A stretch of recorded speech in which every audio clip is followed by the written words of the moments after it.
चलिए दोस्तों, हम आज जो है डिस्कस करने वाले हैं शब्द विचार के बारे में। अब ठीक है, ये हमारा हिंदी ग्रामर का तीसरा पार्ट है। ठीक है, चलिए आते हैं पाला। वर्णों के सार्थक मेल से शब्द बनते हैं। दो वर्ण को या तीन वर्ण, चार वर्ण, जैसे भी होते हैं, जैसे कि पो नो पन, फोलो फल, ये क्या है? सार्थक मेल होना चाहिए। ठीक है, तो जो जिसका अर्थ निकले, सार्थक मतलब जिसका अर्थ हो।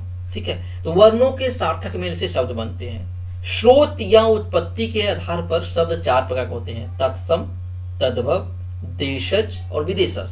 ठीक है, तो तत्सम शब्द क्या होता है? जो शब्द ज्यों के त्यों हिंदी में प्रयुक्त होते हैं उसे तत्सम कहते हैं। जैसे जल, पृथ्वी, सर्प, प्रथम, सूर्य, वायु।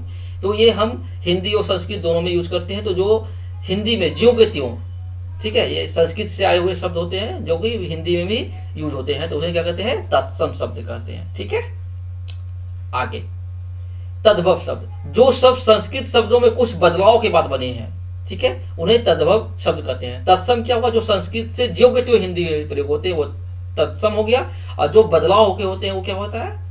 तद्भव। जैसे सूर्य जो है वो क्या है? तत्सम है, और सूरज क्या है? तद्भव है। सर्प क्या है? तत्सम है।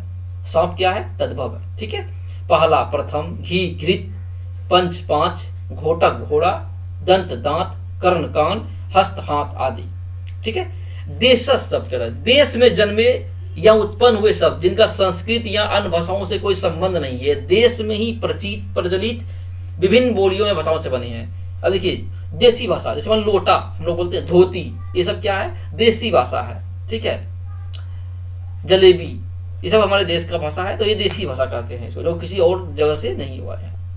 ठीक है, किसी अन्य भाषाओं से कोई लेना देना उसका नहीं। चलिए आगे आते हैं। विदेशज शब्द, विदेशी या विदेशज शब्द वो है जो दूसरे देशों की भाषाओं से हिंदी में आए हैं। जैसे इन्हें आगत शब्द कहते हैं। अगर कोई आपसे पूछे कि आगत शब्द क्या होता है, तो उसको विदेशज शब्द को ही आगत शब्द कहते हैं। ठीक है, जैसे अमीर, रेडियो, स्कूल, स्टेशन, टेलीविजन, बंदूक, रुमाल, तौलिया, दुनिया आदि। ये सब क्या है कि ये सब अलग अलग भाषाओं से आए हुए हैं विदेशी से। कोई उर्दू भाषा है, कोई फारसी है, कोई अरबी है, तो ये सब क्या है? विदेशी भाषा है, और वहां से आए हुए हैं जो हिंदी में भी प्रयोग होते हैं।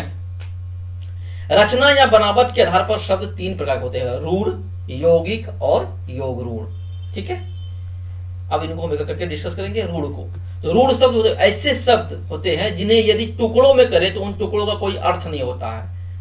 ठीक है, तो रूढ़ शब्दों को मूल शब्द भी कहते हैं। जैसे आदमी, हम आदमी को अलग अलग कर देंगे, कोई अर्थ ही नहीं रह जाएगा। कवि को और वही को अलग करेंगे तो कोई अर्थ नहीं रहेगा। दूध, पशु, दोष, होश, मस्त आदि। ठीक है, अब आते हैं यौगिक शब्द पे। जो शब्द दो या दो से अधिक शब्दों के योग से बनते हैं उन्हें यौगिक शब्द कहते हैं। जैसे पाठ प्लस शाला, पाठ जोड़ शाला क्या हो गया? पाठशाला। चिड़िया प्लस घर, चिड़ियाघर, ये क्या हो गए? यौगिक शब्द, दो अलग अलग शब्दों से। ठीक है, आइए आते हैं आगे। योग रूढ़ शब्द, ये शब्द ऐसे होते हैं जो यौगिक शब्दों की तरह दो या दो से अधिक शब्दों के योग से तो बनते हैं, पर इनका एक विशेष अर्थ होता है। जैसे देखिए, हिम, हिम का मतलब क्या होता है? बर्फ। आलय मतलब घर, हिमालय। जल, पानी, ज से जन्मा, जलज यानी कमल। मुरलीधर यानी कृष्ण। ठीक है, ये सब इसका एक जो दो यौगिक से शब्दों से बनते हैं, लेकिन दोनों का अलग अलग एक अर्थ होता है, और दोनों जोड़ करके एक नया अर्थ बनाते हैं, वो योग रूढ़ शब्द होते हैं। सिंपल से भाषा में दो अलग अलग शब्द होते हैं जिनका अलग अलग अर्थ होता है, जब दोनों मिलकर एक शब्द बनाते हैं तो वो योग रूढ़ शब्द बन जाता है। ठीक है, नेक्स्ट, प्रयोग या व्याकरण के आधार पर शब्द दो प्रकार के होते हैं: विकारी शब्द और अविकारी शब्द। अब देखिए, विकारी शब्द, जिन शब्दों का रूप उनके प्रयोग के कारण बदलता है उन्हें विकारी शब्द कहते हैं। और विकारी शब्द क्या होते हैं? संज्ञा, सर्वनाम, विशेषण तथा क्रिया, ये क्या है? विकारी शब्द है, क्योंकि इनका लिंग, वचन, काल आदि के अनुसार इनका रूप बदलता रहता है। ठीक है, जैसे संज्ञा, एक किताब है तो एक किताब लिखते हैं, एक से ज्यादा है तो किताबें हो जाता है। ठीक है, ये बदलता रहता है। चलिए आगे आते हैं।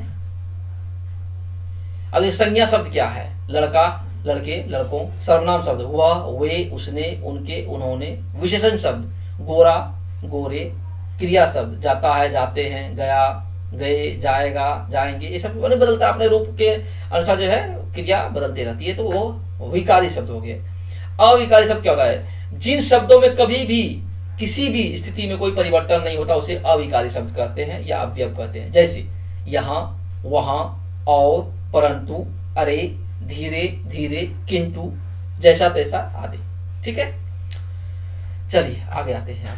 क्रिया विशेषण, संबंध बोधक, समुच्चय बोधक और विस्मयादि बोधक 4 प्रकार के अविकारी शब्द हैं। अब क्वेश्चन अगर पूछते हो ऑब्जेक्टिव में कि अविकारी शब्द कितने प्रकार के होते हैं, तो कितने प्रकार के होते हैं? 4 प्रकार के होते हैं। जिन शब्दों में न, मूर्धन्य स, अक्षो और ज्ञों आते हुए सभी तत्सम शब्द होते हैं। शब्द 2 प्रकार के होते हैं, एक सार्थक और निरर्थक। ठीक है, तो व्याकरण में के नियम में सिर्फ सार्थक शब्दों पर ही लागू होते हैं। जो व्याकरण का जो भी नियम है कि शुद्ध शुद्ध बोलने लगे हम लोग सार्थक शब्द ही बोलते हैं, तो सार्थक शब्दों पर ही व्याकरण का नियम लागू होता है।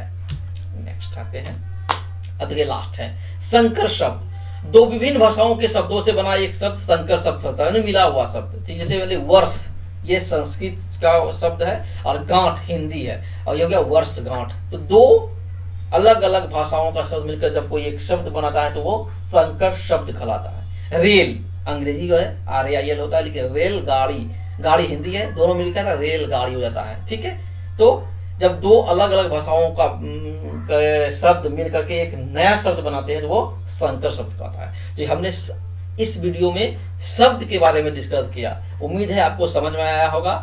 तो आपका बहुत बहुत धन्यवाद। अगर आपको मेरे वीडियो अच्छा लगता है तो आप इसे सब्सक्राइब जरूर करें और अपने दोस्तों के साथ भी शेयर करें। ठीक है, आपको हम यहाँ पर इंग्लिश, हिंदी, मैथ सभी चीज़ों का वीडियो जैसे जैसे मुझे समय मिलता जाएगा बनाता जाऊँगा और आपके सामने प्रस्तुत करता जाऊँगा अपने चैनल के थ्रू। बहुत बहुत धन्यवाद। Thank you so much.